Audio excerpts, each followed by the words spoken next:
Terima kasih kepada rakan-rakan media yang hadir.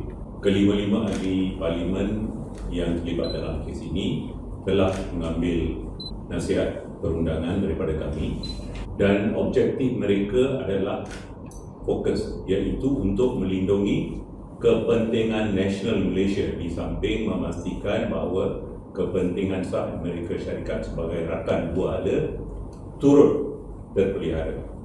Ahli-ahli parlimen tidak mahu keadaan di mana mahkamah kemudiannya mengisytiharkan perjanjian art ini sebagai tidak berperlembagaan, dan keadaan ini kemudian akan membawa kepada ketegangan yang tidak perlu dalam hubungan antara Malaysia dengan Amerika Syarikat. Plaintiff iaitu kelima-lima ahli parlimen juga berpandangan bahawa cara art dimeterai tanpa mengambil kira peranan perlembagaan yang di-Persatuan Agong, Majlis Raja-Raja dan kelulusan parlimen berisiko mewujudkan ketidakstabilan.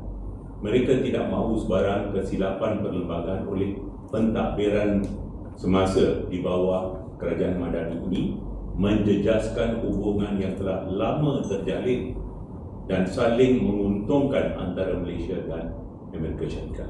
Tindakan ini juga diambil untuk, sebagaimana saya katakan, mengelakkan ketegangan pada masa hadapan, memastikan konsistensi dalam hubungan dua hala, memelihara kredibiliti Malaysia sebagai rakan dagang yang boleh dipercayai dan mematuhi undang-undang.